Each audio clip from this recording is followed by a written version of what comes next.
پور کے اندر موجود ہیں اور ماشاءاللہ ایک بہت بڑا عظیم الشان یہاں پر اجتماع ہوا جس میں تقریباً 4000 کے قریب کسانوں کو دعوت دی گئی اور میں سمجھتا ہوں اس سے زیادہ لوگ موجود تھے اور الحمدللہ یہاں پر رضائیاں تقسیم کی جا رہی ہیں، ان میں کھاد تقسیم کی جا رہی ہے۔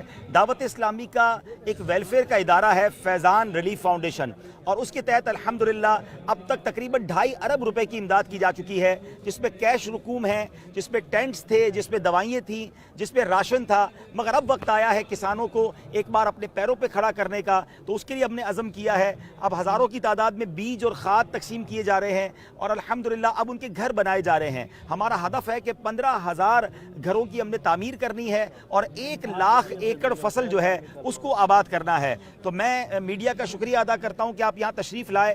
اصل پرابلم یہ ہے کہ یہ جو سیلاب زدگان ہے اس کے لیے اب میڈیا نے بات کرنا بھی کم کر دی ہے، تو جب بات کم ہوگی تو فنڈ کیسے آئے گا، ڈونیشن کیسے آئے گا، لوگ امداد کیسے کریں گے؟ کیونکہ مسئلہ یہ ہے کہ جو لوگ بیرون ملک میں ہیں یا دوسرے شہروں میں رہتے ہیں وہ سمجھتے سیلاب ختم ہو گیا، لوگ گھروں میں چلے گئے، مگر آپ بھی جانتے ہیں ایسا نہیں ہے۔ اب بھی لاکھوں لوگ بے گھر ہیں، اب بھی لاکھوں کروڑوں لوگ پریشان حال ہیں۔ تو الحمدللہ دعوت اسلامی کا شعبہ فیضان ریلیف ان کے ساتھ کھڑا ہوا ہے اور میں دنیا بھر کے عاشقان رسول سے گزارش کروں گا، میڈیا سے گزارش کروں گا اس نیک کام میں ہمارا ساتھ دیں۔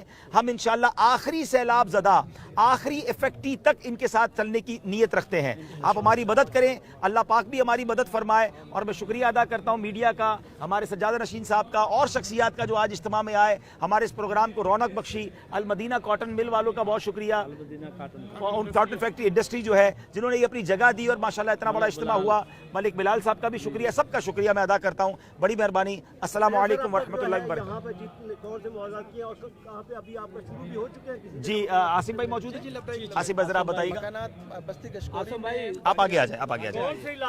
میں چاہوں گا آصف بھائی ہمارے FGRF کے پورے پنجاب کے نگران